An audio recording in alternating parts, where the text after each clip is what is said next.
amaherezo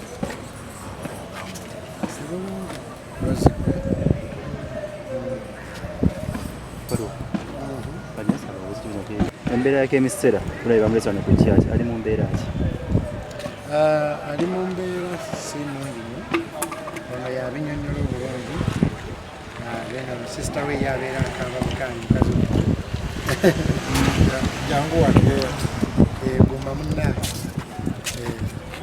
so nasobola okunyonnyola olaba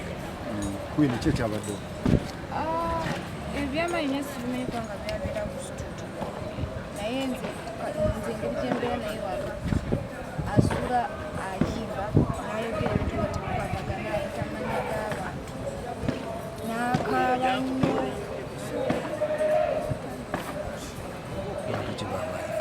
ayita wa family relative boss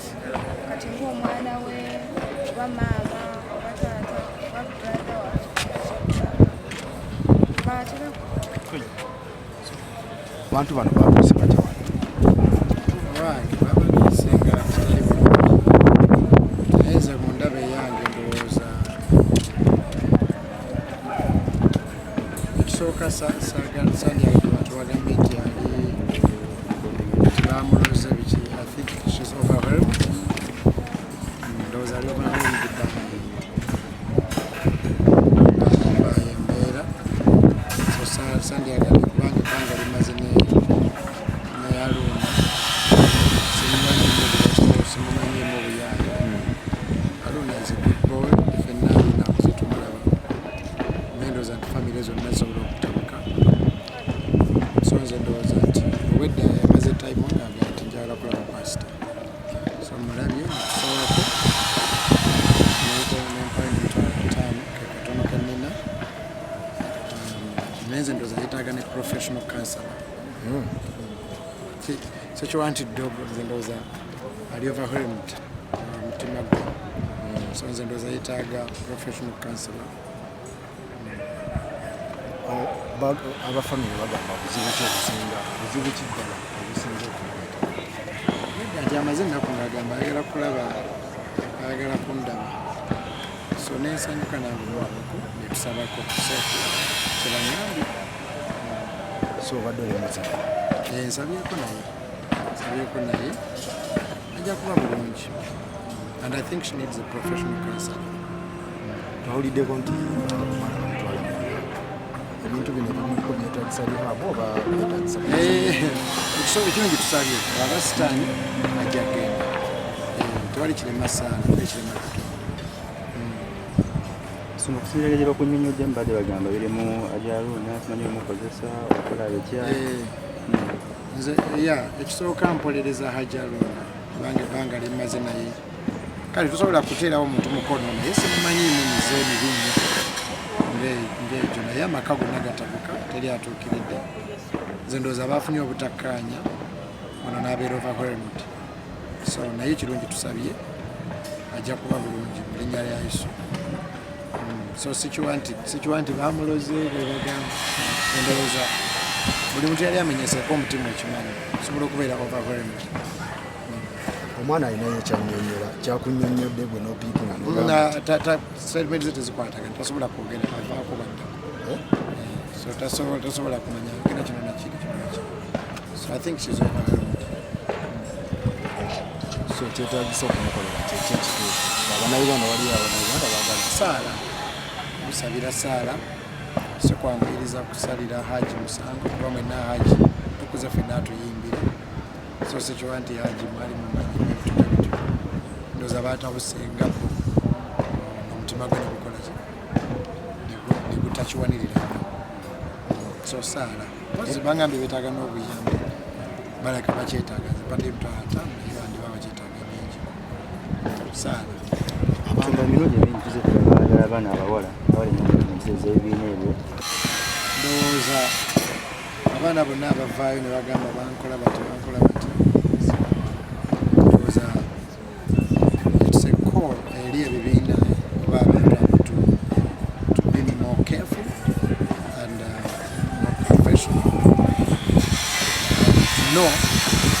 the risk nti bwofuna obutakkaanya kyangu nnyo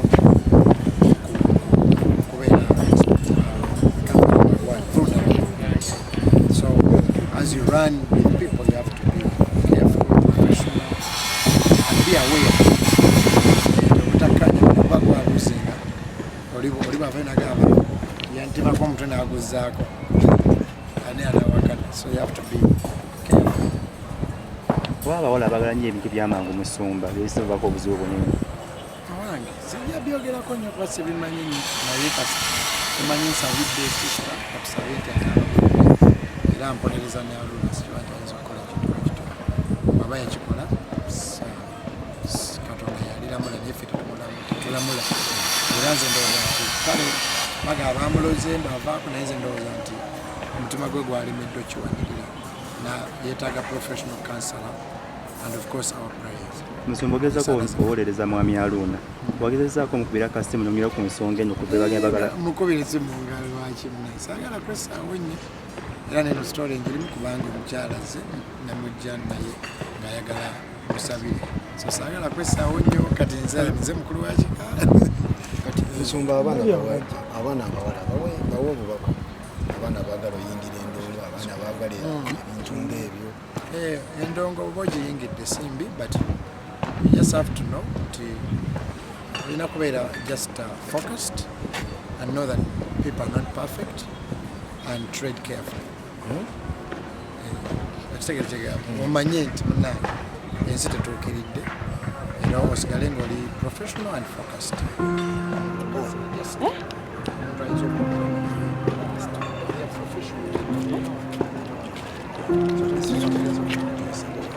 Farouk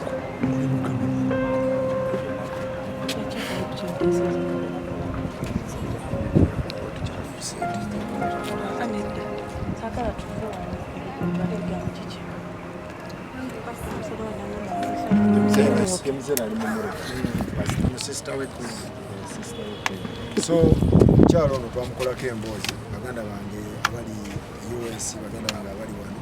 ne bankontaktinga ne baŋŋamba ntwalire ssente so mbadde nsaba nkwase muganda we omu bamuyita Queen ssente nga ne pasita alaba ne Kemi asobola ozikola pasita abantu osobola babuulira ku mbeera temumbeera ki ejja kuba bulungi nze ngambye nti nga temunagamba nti bamuloze ekirungi tusabye naye mbadde ngamba Queen bamutwalire a professional counselor. Sometimes ayinza okuba nga kimususeeko naye nga sikiwantidde ogundi yamuloze sikikiriza of course embeera ayita enyuma naye ejja kuba bulungi so toyanziza kati kitegeeza abatuwadde miliyoni emukitundu waliwo muganda wange ali UK n'omulala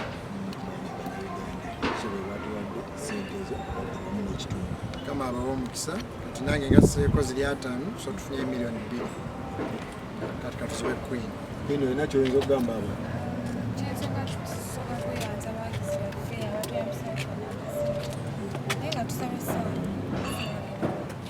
abantu sikubabulira omulwadde alina mbeera ki obuzibu buli ku ki simanyi naye nga pasita nga wagamba nti yeetaaga counseling yeetaaga essaala yine professional counselor nze bwe ndowooza tuyinza ne pasita nda ku church oba bapasita sirakuba nti oli wa kitalo but omusana gusinga ekizikiza so nsanyuka nnyo ne bweba toze wawoluso naye n'ogenda eri bapasita oba you got to be prayed for n'otagenda kunoonya kubeerwa wa sitaani so ekyo kyo nkibeebaliza nnyo abayimbi nti wemufunanga bw'oba ofunye obutakkaanya obanga ensi etabuse ngosologa katugende wapasita tusabe ate abaganda bagamba nti Gambobbi wamwengalisanga ku mwoyo Gambobbi like singa omuntu atamira n'akuwemula olowooza nti mwenge era omwenge gubalusanze so omuntu wabanga afunye ebizibu naga tugende mu church oba kitegeeza eri munda mu mutima si wa sitaani munda mutima wa Katonda so nsanyuse nnyo era nsanyuka abayimbi nga muddukira eri Katonda naye watoze waagugenda n'ogenda eri Katonda so thank you namwe Queen mwebale ate temutya Queen akaaba nnyo yeraliikiriza naye Katonda ajja kubeera ajja kuba bulungi asa tusabe ate ne kamera neziba zigenze tugenda sigala tusaba baweesa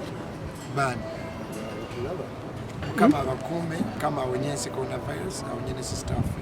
linnya lya Yesu Kristo